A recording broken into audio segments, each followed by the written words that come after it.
All right. Welcome back to another wrestling podcast. Joining us right now is a multi-time champion, a multi-time Hall of Famer. He is the one, the only Tito Santana. Mr. Santana, thank you so much for joining us today. Thanks for coming on. Thank you so much for having me. All right. Well, we want to get right into it. There is an amazing new book called Don't Call Me Chico. And I just wanted to see if you could kind of give us a little bit of history about why you decided to write this book. You'd already written one, a smaller autobiography, but why was now the time to put this one out? Well, the first one that came out, it came out with a lot of promise, but the company that published the book went bankrupt. So it really didn't go anywhere. There was only a few copies that were out there, so nothing really ever happened. So it kind of left me with a bad taste because the company just gave me the runaround, and before you know it, they closed the doors and nothing ever happened. I had a bad taste, and Kenny kept, talking to me about it, and he kept telling me what a good opportunity it was, and finally he convinced me, and I said, okay, let's do it, and it took us about a year and a half, and I think we put together a pretty good book. It starts from the history of me growing up, probably until now. How does that feel to kind of be not, I don't want to say in the passenger seat, but you're kind of going back from, like you said, the beginning till now, and your career was full of just so many exciting things, and it was such an amazing career. So how did that feel to kind of go back and look through all that? Was it therapeutic at all, or did it make you kind of cringe at points, or how did that feel? No, it's therapeutic. A lot of the stuff that Kenny knew more about me than I did, and that's why I still enjoy going to Comic Cons and wrestling events where I get to meet the fans, and because they're always bringing back memories that they remember of me that was a big part in their life, and when they mention it, it brings back memories, and I did so much in my life that it's hard to remember everything, but when somebody brings it up, it comes right back to like it happened yesterday, and just to hear the wrestling fans talk about what a joy, and thanking me for the entertainment throughout the years. It doesn't get old to hear that from you wrestling fans. For them to admire the work. We led a very difficult life, traveling and being away from home, and the sacrifices that we made. When you realize how many people all over the world that you affected, it kind of makes it all worthwhile. Now, we know today wrestling's changed quite a bit. It's more entertainment, and it's less about the wrestling like when you were wrestling. But something else that's also changed is in the 80s there were a lot of, I'll just say, like, stereotypical wrestlers. You had people from different countries, and they basically were just representing that country. So like the Iron Sheik and Nikolai Volkov and all of those wrestlers. You came in with a Latino background, being a Hispanic wrestler. Did you feel that they were doing a disservice to you by giving you kind of a stereotypical thing, or did you feel that was okay? No, I felt it was okay because that was the value that Tito Santana brought to professional wrestling. I was a Hispanic. They billed me as being from Mexico because Vince Sr. wanted to hit the Hispanic market. In the United States, there was millions and millions of fans. Every major city, L.A., Chicago, Houston, New York. There's Hispanics from all over the world. So, they were billing me, to help draw the Hispanic fans, and God knows, the Hispanics all over the world are great wrestling fans, and I just felt I had a lot of pride to be Hispanic and to be representing, Hispanics from all over the world. Absolutely, and we see if you look at the website where you pre-order this book, it's titosantana.com. You can see that there's a lot of wrestlers that have taken time to write in this book and to talk about what a career you've had, and some of those people, like Conan, for example. Has it ever been brought up about, or have you heard from any other Hispanic wrestlers that you were kind of that role model for them? Because before you, and correct me if I'm wrong, there probably weren't a lot of Hispanic wrestlers in the spotlight. So have any of the Hispanic wrestlers come to you over the years and say, wow, you really were such a role model for being in that spotlight? Yes, I have. I guess because I had such of a positive background. People come up to me and tell me, "I've never heard anything bad, about you, Tito."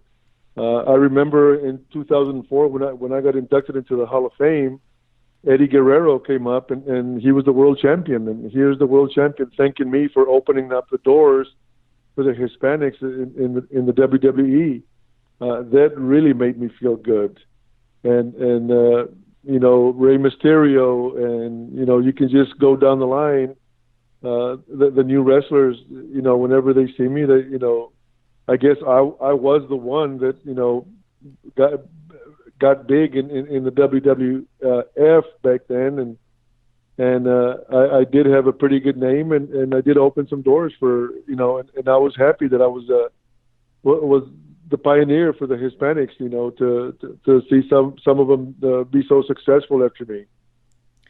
Absolutely. And, you've been credited with a lot in the professional wrestling business. And, as you mentioned, you're a WWE Hall of Famer. And a lot of people have went on to say, a lot of wrestlers have went on to say how they would like to live the Tito Santana life. Just meaning that, as you mentioned, a lot of people say great things about you. As a matter of fact, I don't think there's been too many things ever bad said about Tito Santana. How do you, for wrestlers that are going through the business right now and are being tempted by other things or whatever, what's the best advice you can give somebody to lead that life to where you're not getting in trouble and you're paying your dues and you're being respectful? What's the key to success? Well, the way I saw it, I was in front of television, hitting a lot of fans all over the world. It was pretty easy for me. I came from, the background that I came from, growing up as a migrant worker and working in the fields at a very young age.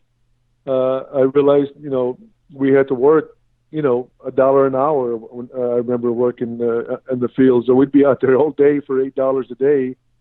So when I started making money, I just couldn't see blowing my money on drugs and partying that much. My parents were divorced when I was a sophomore in college, and the family was very important to me. And there's no way that I would want, even though I was a sophomore in college, it was very painful for me to see what my mom went through.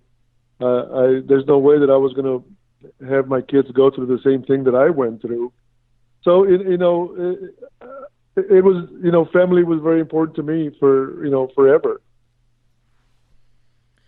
Absolutely. And it Now, doesn't, and we seem to think that it's going to last forever, and it doesn't last forever. Nothing lasts forever. The run is quick. So when you make some money, you better save it and take care of your family. Now, I want to get back to this book that you're putting out now. As I mentioned, you can go to titosantana.com and pre-order it. And there's signed copies on there. There's unsigned copies on there. And I heard that there is a special right now. If you pre-order the book, you may even get a call from Santana Claus. Is that true? Yes, I made that. We were going to cut the deadline for that, but as long as they ordered before December the 24th, they will be getting a call from Tito Santana, Santa Claus.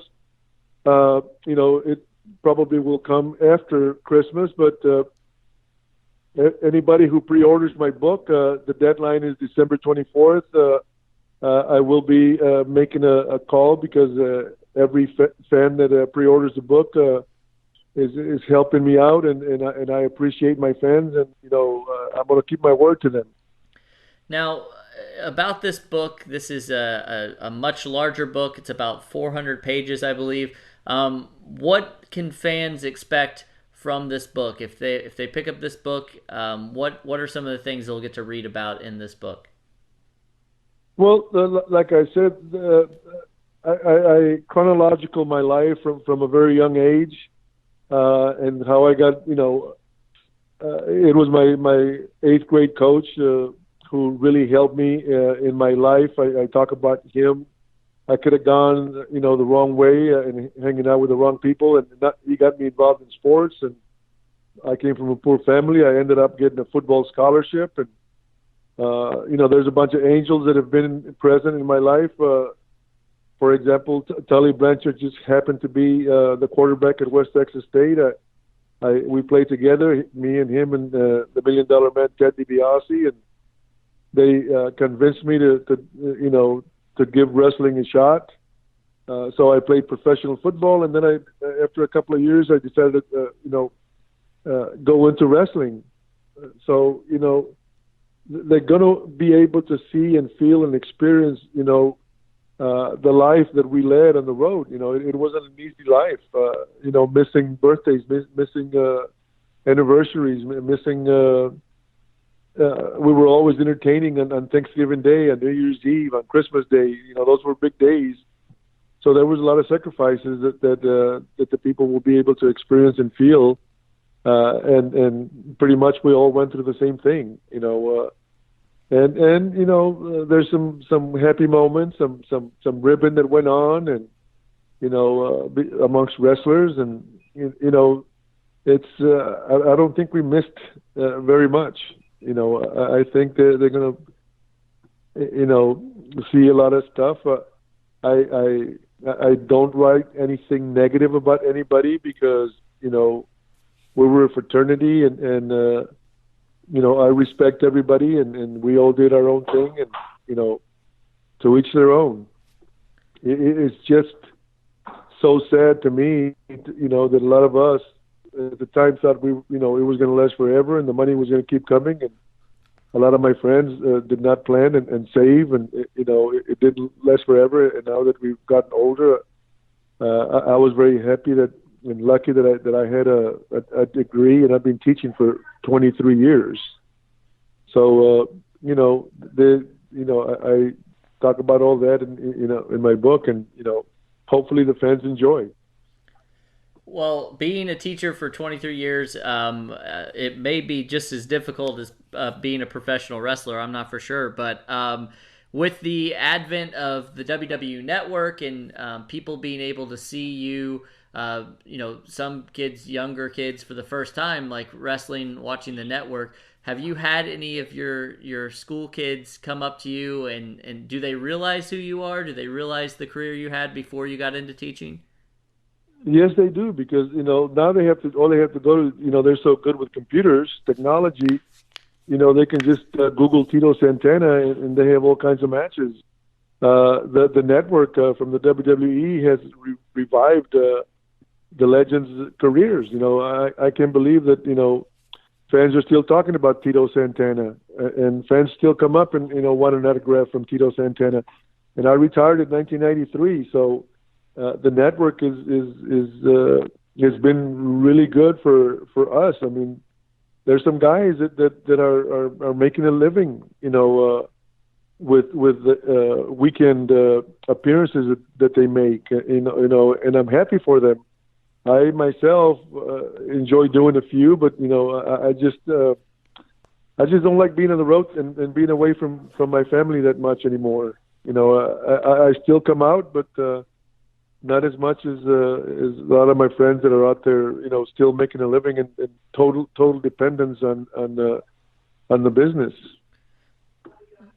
Well, I know you're really busy, and we wanna get you out of here. But I'm curious. You mentioned in the book that you're going to be talking about some ribs. That's something for anybody who's listening to this. That ribs are pranks that were pulled on the wrestlers.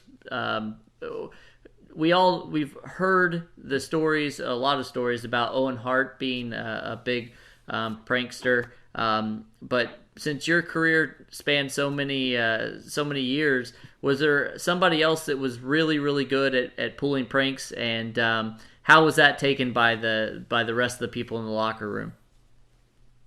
Well, I mean, there were so many guys.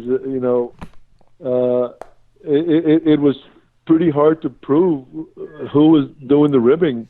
I was very lucky that nobody ever, ribbed me, and I guess I treated everybody with a lot of respect, and I always, got respect from the guys. But a lot of times some of those ribs were not healthy.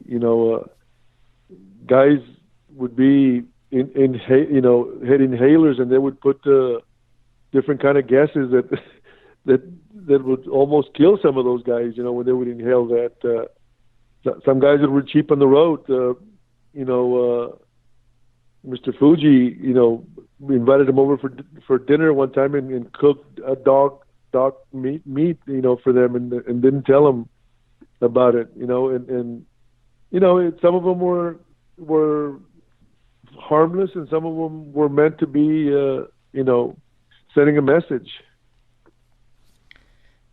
Absolutely. Well, we want to thank you so much for coming on. And just the last question that I have for you: you had such a memorable career, did so many of the greatest things. You were the first match at the very first WrestleMania. You wrestled 9 WrestleManias straight. You were multi-time champion. What do you think, when it's all said and done, your legacy in professional wrestling will be? What do you think that you'll most be remembered for?